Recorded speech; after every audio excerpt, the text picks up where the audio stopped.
From 14 WFIE, this is Midday with Mike. Good afternoon, everyone. I'm Mike Blake, and welcome to Midday with Mike. As always, delighted to be with you, and as always, I hope this day is going your way. Well, several months ago, President Biden issued his Student Loan Forgiveness Act. There's been a lot of talk about it, a lot of controversy. A lot of people are saying, is a college education really necessary? And what is it worth in today's economy and in this age of inflation? Well, someone who's been talking and being interviewed throughout the country on this subject is an author. We've had him here on Midday several times. Delighted to welcome back. This is Thomas Fellows. Thomas, as always, thanks for being with us. How'd you get interested, or what prompted you to get into the subject of education reform? Yes, well, thanks for having me, Mike. It started, even when I was a young kid, at age 4, I understood the value of money more than an average person. Despite growing up in the upper 1%, when I was 4 years old, I was at an Ace Hardware, and I asked my mom, I said, hey, can I have these green Army men?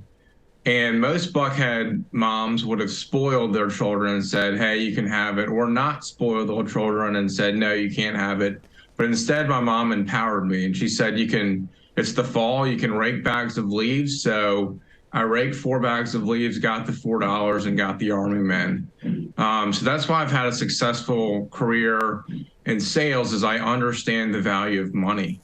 Yeah. And so many people, as you know, are asking, is a college degree really worth it?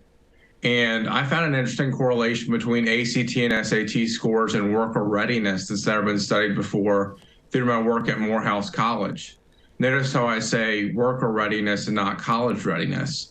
Basically, 2 of my students made very low scores on their ACT, a score of 16, which is in the 24th percentile. Yet they could have gone on to excel in a white-collar job and make 6 figures in their mid-20s. So the question is how often does this happen? And I make the claim that it happens far too often and really hurts the lower middle, and upper middle class the most. Gotcha. Now, you've talked, I know, a subject, convergent thinking and divergent thinking. What's the difference, and why is this such a key component of your prepared? Yes.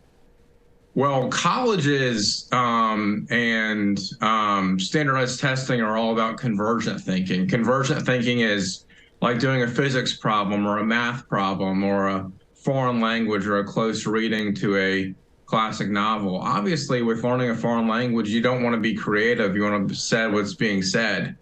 Now, divergent thinking is when there's multiple solutions to a problem, and it involves creativity. And much of workplace success hinges upon this creativity that is never measured in college today or standardized testing. Additionally, a lot of jobs require practical intelligence more than raw intelligence. Practical intelligence, as Robert Sternberg defines it, is knowing what to say to whom, when to say it, and how to say it with maximum effect. Now, just before the break, the key question a lot of people are asking it is a college education even necessary? Can you survive without it in today's workforce? Thomas, we're going to take a brief break. We'll answer that question. Talking to author Thomas Fellows, we're talking about education reform. Fascinating topic, and we've got a fascinating guest. We're coming back to Midday with Mike, but first, listen to these.